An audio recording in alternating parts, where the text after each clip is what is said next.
안녕하십니까. 자, 이번 시간은 요약집 95페이지 3. 전세권의 효력입니다. 1번 전세권자의 권리와 의무가 나와 있는데요.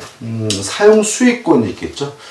전세권자는 매달 내는 돈은 없습니다. 다만 용도에 쫓아 사용 수익해야 되기 때문에 용도에 위반해서 사용 수익하게 되면 소멸 청구당하게 된다는 건 주의하셔야 되고요. 그 다음에 2번 전세권의 효력이 미치는 범위에서 건물 전세권은 토지에 대한 지상권, 임차권에 대해서도 그 효력이 미친다, 이런 말이 나와 있거든요.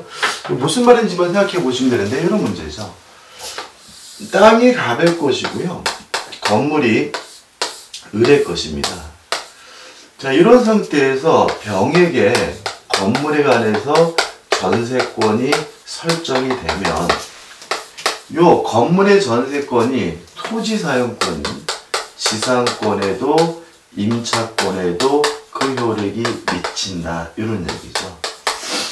다시 말하면 남의 땅 위에 건물을 소유하려면 토지 사용권이 필요하겠죠. 이런 상태이기 때문에 건물에 관한 전세권은 토지 사용권인 지상권, 임차권에도 그 효력이 미치게 됩니다. 그럼 두 가지 의미가 있습니다. 만약에 이 건물 전세권자가 전세금을 못 받았다는 이유로 경매를 하게 되면요, 경락인은 토지에 대한 지상권과 임차권을 함께 취득하게 된다는 효과가 있고요. 두 번째는 이 건물 전세권이 지상권, 임차권에도 효력이 미치고 있기 때문에 각각은 임의적으로 전세권이나 임차권을 소멸시키는 행위를 할 수가 없다라는 이 두 가지 의미를 갖게 된다는 거 주의하시기 바랍니다. 그 다음 2번 법정지상권이 또 나오네요.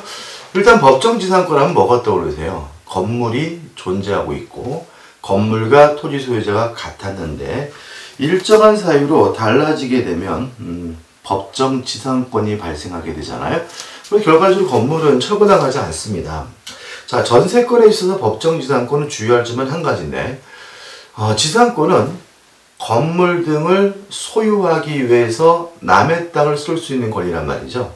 따라서 지상권을 취득할 수 있는 사람은 원칙적으로 건물의 소유자여야 한다는 점입니다. 따라서 전세권 설정자가 법정지상권을 취득하는 것이지 전세권자가 법정지상권을 취득하는 것은 아니에요. 그 점 읽어보면 밑에 두 번째 줄이죠. 대지와 건물이 동일한 소유자에 속한 경우에 건물의 전세권을 설정한 때에는 그 대지 소유권의 특별 승기는 전세권 설정자에 대하여, 이렇게 되어 있죠. 보통 시험에 나온다면 요 전세권 설정자를 전세권자로 바꿔서 출제한다는 거, 그거 하나만 주의하시면 됩니다. 그 다음에 넘겨보시면 3번 전세권자의 유지 수선 의무가 나오죠. 전세권은 물권이고 직접 지배권입니다. 따라서 알아서 사용 수익해야 되므로 고장난 것이 있다면 스스로 알아서 고치고 사용해야 된다는 거 주의하시고, 그 다음에 2번 점유권 물론 있죠. 그 다음에 전세권도 물권이니까 물권의 주목권 물론 인정이 되고요. 또 상린관계에 관한 민법 규정도 당연히 적용이 되겠죠. 그 다음 5번 전세금 증감 청구권이 나옵니다. 일단 전세금은 경제 사정 등의 변동으로 인해서 현실적이지 않다면 증액 또는 감액을 청구할 수 있다는 의미겠죠. 여기서 주의할 점이 있는데 증액의 경우에는 제한이 있습니다. 20분의 1을 초과하지 못하고요. 또 한 번 올렸으면 1년 이내에 또 올리지 못하는 거죠. 여기서 주의할 점은 뭐냐면 요 20분의 1을 초과하지 못하고 1년에 한 번씩 뺏기 못한다는 것은 계약 기간 중 일방적으로 증액하는 경우에만 그렇다는 점이죠. 따라서 재계약을 하면서 증액하는 경우에는 20분의 1을 초과해도 상관이 없고요. 또 만약에 전세권자로부터 동의를 얻어서 증액하는 경우에는 1년 이내에도 가능하고 또 20분의 1을 초과해도 상관이 없다는 거 주의하시기 바랍니다. 다시 말씀드리면 계약 기간 중 일방적으로 증액하는 경우에만 20분의 1을 초과하지 못하고 1년에 한 번씩만 합니다. 그 다음 2번 전세권의 처분에서 1번 처분의 자유가 나오죠. 일단 전세권은 물권입니다. 따라서 지상권과 마찬가지로 자유롭게 양도할 수 있고 임대할 수 있고 전전세할 수 있고 담보 설정하는 것도 가능해요. 지상권과 다른 점은 뭐냐면 특약으로 이러한 자유를 제한할 수 있다는 점이죠. 자, 지상권은 자유롭게 양도 등을 할 수 있는데 그러한 자유는 절대적으로 보장해야 될 자유입니다. 따라서 특약으로도 뭐 할 수 없었냐면 제한할 수가 없었는데 전세권의 경우에는 자유롭게 양도 등을 할 수 있는 대신 특약으로서 제한하는 것이 가능하고요. 그 다음 2번 전세권의 양도, 담보 제공, 전전세에서 1번 전세권의 양도 및 담보 제공인데 일단 기본적인 생각은 자유롭게 할 수 있다는 거죠. 특약으로 제한하지 않으면. 그럼 양도만 생각해보죠. 갑이 자신이 소유하고 있는 건물에 대해서 을에게 전세권을 설정해줘서요. 갑이 집주인, 전세권 설정자고 을이 전세권자인데 일단 을이 자신의 전세권을 병에게 양도하려고 해요.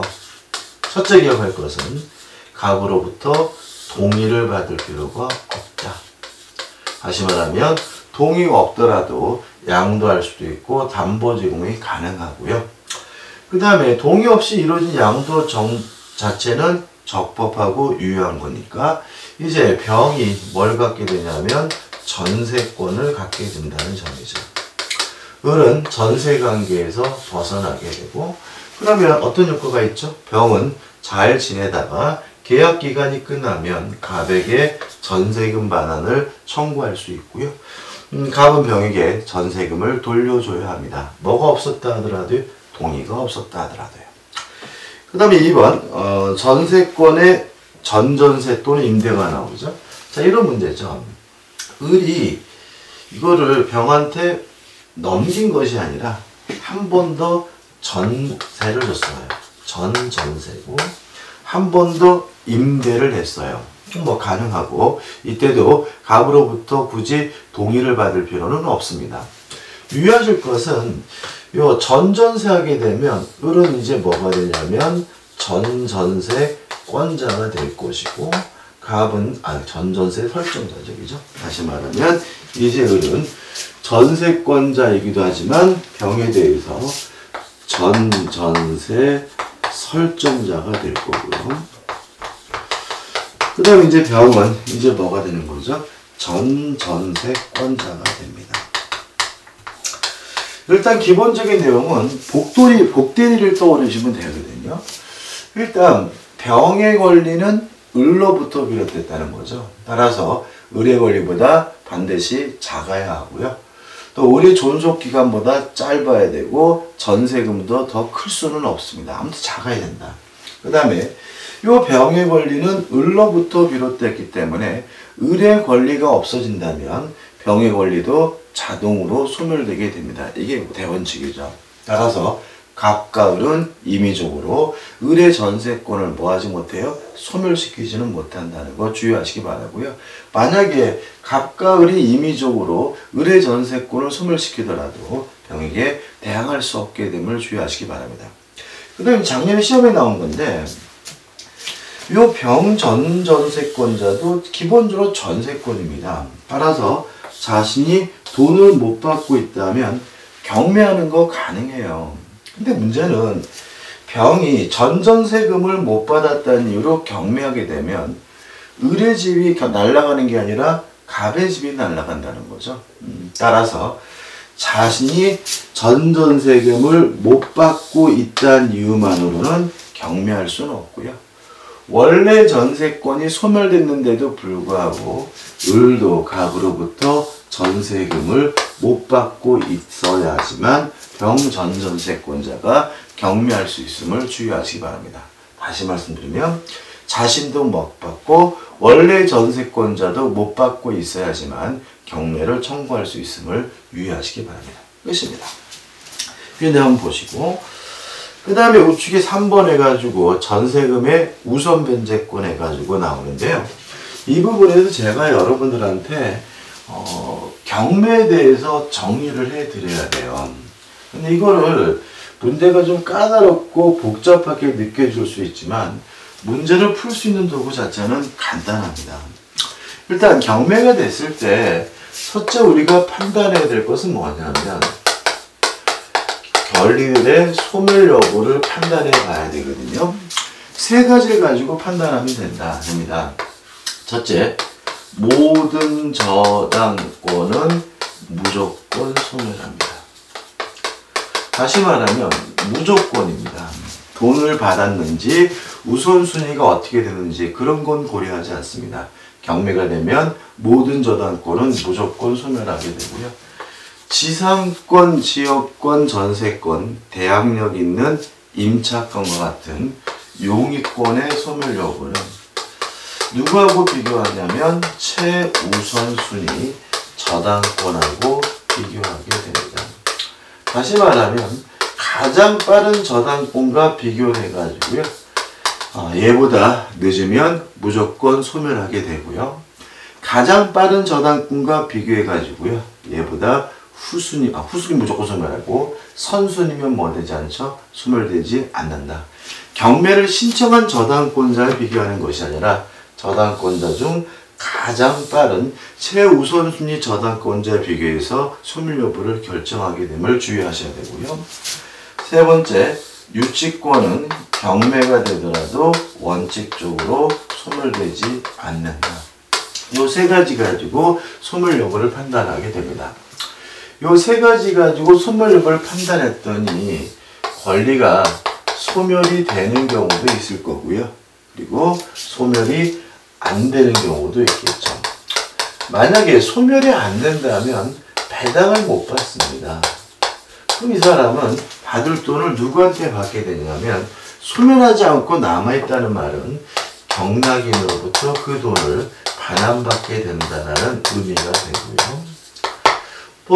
이러한 세 가지 가지고 소멸하게 되면 이때는 배당을 받게 되는데 이 배당은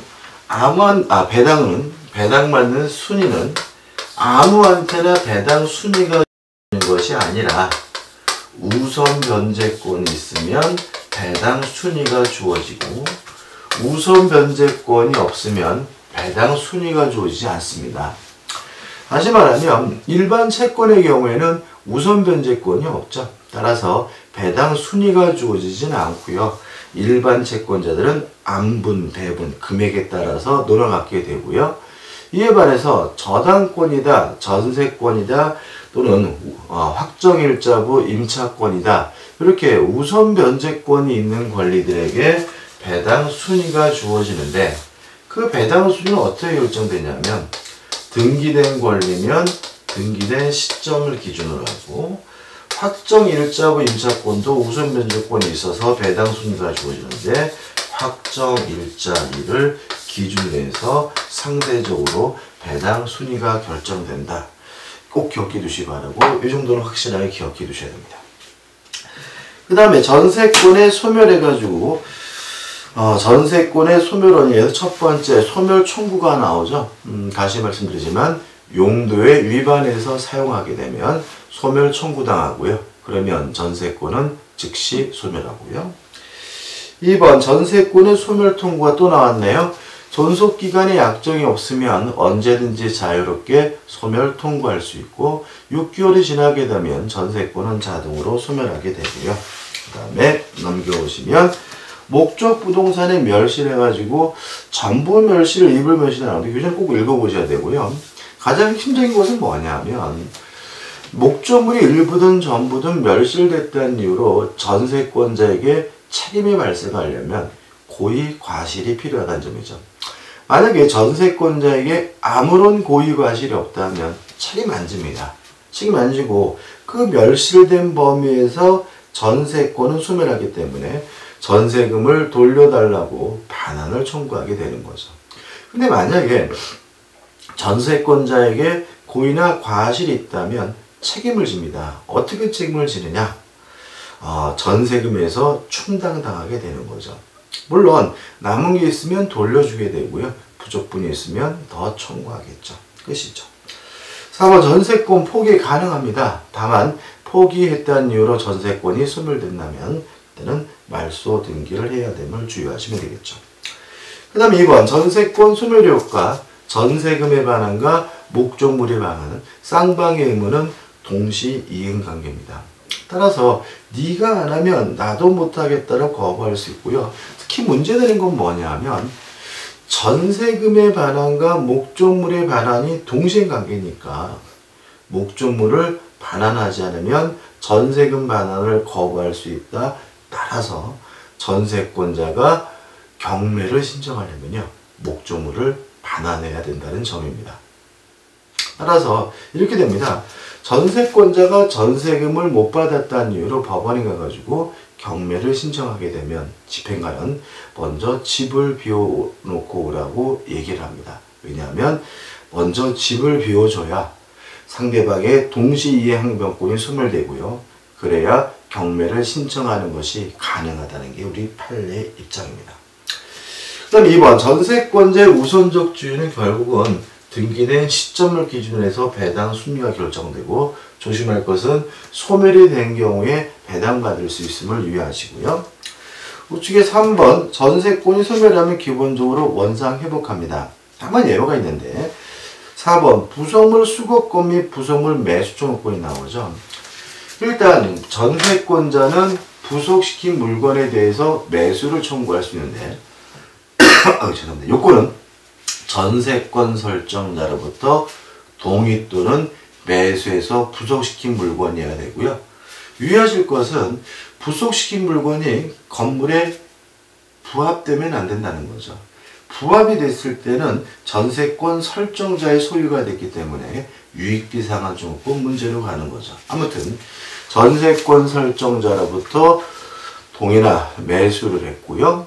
또 목적 부동산에 부합하지도 않았고요. 이런 요건을 갖추면 전세권자는 부속물 매수를 청구할 수 있는데 이러한 부속물 매수 청구권은 형성권이기 때문에 집주인은 거부하지 못하고요. 또 강행 규정이기 때문에 특약으로서 배제할 수는 없습니다. 여기까지죠. 근데 주의할 것이 최근에 좀 신경 써야 될 판례가 나오고 있는데 전세권의 목적이 부동산이죠. 따라서 토지 전세권일 수도 있단 말이죠. 그러면 이 토지 전세권에 대해서는 지상권자 같은 지상물 매수 청구권이 인정돼야 되는 거 아니냐. 이 문제에 대해서 민법에는 규정이 없어요. 그냥 부속물 매수 청구권만 규정해 놨거든요. 최근 판례가 토지 전세권자도 지상물 매수를 청구하는 것이 가능하다라고 판시하고 있음을 주의하시기 바랍니다. 그럼 결국 이게 되는 거죠. 전세권자는 부속시킨 물건에 대해서는 부속물 매수를 청구할 수가 있는데 우리 판례에 따른다면 토지 전세권자도 지상권자와 마찬가지로 지상물 매수 청구가 가능하다라고 판시하고 있다는 거 잊지 마시기 바랍니다. 마지막으로 5번. 자, 유익비 상환 청구권은 있습니다. 그렇지만 필요비 상환은 뭐 할 수 없죠? 청구할 수가 없다. 왜냐하면 전세권이든 지상권이든 지역권이든 모든 용익물권은 스스로 알아서 사용 수익해야 되고요. 고장난 것이 있으면 스스로 고쳐야 되기 때문에 그런 것이 되는 거죠. 자, 이제 넘겨보시면 이제 담보물권 해가지고 유치권이 나오고 있죠. 일단 유치권의 의 한번 읽어보시기 바라고요. 성질 보시면 담보물권이지만 우선변제권이 없어요. 자, 왜냐하면 방금 지었는데 경매가 됐을 때 소멸이 돼야지만 배당 순위가 주어지고 우선변제권이 있잖아요. 근데 유치권은 원칙적으로 경매가 되더라도 소멸되지 않으므로 우선변제권 없고요. 또 물상대의성이 없습니다. 이유는 물상대의성의 가장 대표적인 원인이 뭐냐면 목적물이 멸실이거든요. 근데 유치권자는 반드시 점유해야 되고요. 어떤 이유든지 간에 점유를 상실하게 되면 유치권이 소멸하기 때문에 멸실되는 순간 유치권이 없어지겠죠. 따라서 논리적으로 물상대의권이 인정되지 않습니다. 그렇지만 채권이 있어야지 담보물권이 존재할 수 있다. 부정성. 채권이 이전되면 담보물권도 쫓아간다. 수반성. 전액 변제할 때까지 목적물 전부에 그 효과가 미친다. 불가분성은 여전히 인정되고 있음을 유의하시기 바랍니다. 2번 유치권을 성립해가지고 목적물인데 타인의 물건 또는 유가증권입니다. 따라서 물건이기 때문에 동산일 수도 있고 부동산일 수도 있어요. 근데 주의할 점은 뭐냐면 어떤 물건이냐면 타인의 물건이라는 거죠. 따라서 어떤 이유든지 간에 자기가 소유하게 된 물건에 대해서는 유치권이 성립될 수는 없습니다. 따라서 지상물 매수청구권, 부속물 매수청구권, 각종 매수청구권을 이유로 해서는 유치권을 행사할 수가 없는 거죠. 왜요? 매수를 청구한다는 거는 네 건데 내 건데 너가 사라. 자신의 소유물인 거죠. 반드시 타인의 물건이 되고요. 2번 채권과 목적물 사이에 결연관계, 관련성이 있어야 된다고 나와 있는데요. 다시 말하면 우리 민법은 이렇게 나와 있죠. 물건에 관하여 생긴 채권에 대해서만 유치권을 행사할 수 있다는 규정을 두고 있어요. 따라서 가장 대표적인 거 필요비다 또는 유익비다 또는 공사대금이다 이런 것들은 다 목적물에 관하여 생긴 채권이니까 뭘 행사할 수 있죠? 유치권을 행사할 수가 있는 거죠. 이에 반해서 보증금이다 또는 권리금이다 또는 매매 대금이다 이런 것들은 목적물에 관하여 생긴 채권이 아니라 매매든 임대차든 쌍무계약에서 발생하는 채권이기 때문에 동시이행항변권은 발생하지만 유치권은 발생할 수 없다는 게 우리 판례 입장입니다.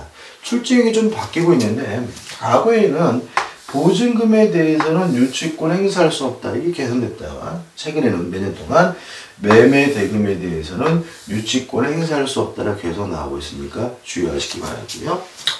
그 다음에 3번의 도축에 변제기가 도래해야 됩니다. 따라서 아직 변제기가 도래하지 않았다면 유치권은 행사할 수가 없고 성립되지 않습니다.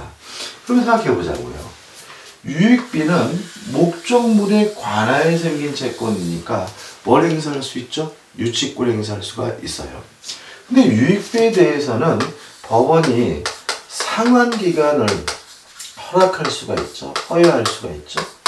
그러면 만약에 유익비에 대해서 상환기간을 법원이 허용했다면 아직 변제기가 도래하지 않은 것이니까 그때는 유치권이 성립되지 않게 됨을 주의하셔야 됩니다.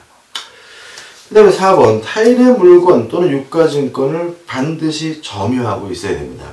따라서 1번 어떤 이유든지 간에 점유를 상실하게 되면 유치권이 뭐가 돼요? 소멸되거든요.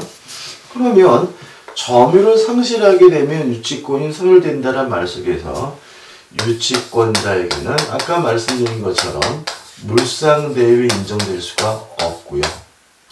또 점유를 상실하면 유치권이 소멸된다는 논리에서 결국은 유치권에 대한 반환 청구권도 인정되지 않는다는 걸 알 수가 있고요. 한 가지 주의하실 것은 뭐냐면 채무자를 직접 점유자로 해서 이런 게 또 최근에 잘 나오네요. 채무자를 직접 점유자로 한다는 말은 유치권자가 간접 점유하고 있는 게 아니라 실질적으로는 점유를 상실한 것으로 평가됩니다. 그러니까 채무자가 직접 점유한다는 말은 이 물건을 채무자에게 뭐 했다는 얘기예요? 돌려줬다는 얘기거든요. 따라서 실질적으로 점유를 상실한 것이기 때문에 유치권이 소멸되게 된다는 거 꼭 잊지 마시기 바라고요. 그 다음에 2번 이러한 점유가 불법 행위로 인한 것이 아니어야 한다. 다시 말하면 적법한 점유가 되고요. 3번 유치권은 법정 담보 물권이지만 당사자 간의 특약으로서 배제가 가능하다는 것도 기억해 두시면 되겠죠. 유치권의 효력입니다. 1번 목적물을 유치, 반환을 거부할 수가 있고요. 항상 조심할 것은 유치권은 수동적인 권리입니다. 반환을 거부할 수 있을 뿐 유치권을 근거로 해서 직접 제3자에게 변제해달라고 돈 달라고 청구할 수는 없다는 거 꼭 기억해 두셔야 되고요. 2번 경매할 수 있습니다. 다만 경매대금에서 우선 변제 받을 수는 없고요. 3번 간이 변제 충당권 해가지고 일정한 요건을 갖추고 전세권자가 목적물의 소유권을 직접 취득할 수가 있고요. 4번 별채권 해가지고 채무자가 파산했을 때 별도로 완지해달라고 요구할 수가 있고요. 그냥 이거는 별채권이 있다 이렇게만 기억하시면 되고, 그 다음에 넘겨보시면 5번 과실수취권 있습니다. 다만 수취한 과실의 변제에 충당하게 된다는 거 주의하시기 바라고요. 6번 유치물 이용권 없습니다. 따라서 원칙적으로 유치권자는 유치 목적물을 사용하고 수익할 수는 없어요. 다만 채무자의 동의가 있거나 또는 보존에 필요한 사용은 가능하고요. 7번 비용상환 청구권 해가지고 유치권자가 필요비나 유익비를 지출한 경우에는 비용을 청구할 수 있고요. 물론 그 비용에 대해서 또다시 유치권이 발생할 수가 있는 거죠. 그 다음에 4번 유치권은 소멸해가지고 일반적 소멸사유가 나온 특별한 건 없고요. 2번 유치권자의 특이한 소멸사유입니다. 1번 채무자의 소멸청구죠. 유치권자는 두 가지 의무가 있어요. 첫째는 선관주의 의무가 있고요. 두 번째는 사용하지 않을 의무가 있습니다. 만약에 이러한 의무를 위반하게 되면 소멸청구당하고요. 소멸청구당하면 유치권은 즉시 소멸하게 됩니다. 2번 채무자는 다른 담보를 제공하고 소멸을 청구할 수 있는데 요거는 형성권은 아니에요. 그러니까 의무 위반을 이유로 한 소멸청구권은 형성권이니까 유치권 즉시 소멸하게 되지만 다른 담보 제공을 이유로 한 소멸청구는 형성권이 아닙니다. 따라서 유치권자의 승낙이 있어야 비로소 유치권이 소멸된다는 거 주의하시기 바라고요. 3번 점유를 상실하게 되면 유치권이 소멸합니다. 주의하시고 2번 승낙 없이 유치물을 임대 또는 담보로 제공한 경우 내용 좀 보셔야 되는데 자 이런 얘기죠. 임대할 수 없죠. 근데 승낙 없이 무단으로 임대했어요. 그렇다 하더라도 유치권이 바로 소멸되는 것은 아니라는 거죠. 왜냐하면 임대하면 유치권자가 점유를 상실한 게 아니라 간접 점유하고 있는 거니까요. 다만 임대하게 되면 유치권자의 의무를 위반한 것이니까 소멸청구당하고 소멸청구가 나오면 그때 비로소 유치권이 뭐하게 돼요? 소멸하게 되는 거죠. 우측 상단에 보시면 유치권 소멸의 효과 해가지고 유치권이 소멸하면 목적물을 뭐 해줘야 되겠죠? 반환해 줘야 됩니다. 이번 강의는 여기까지입니다. 감사합니다.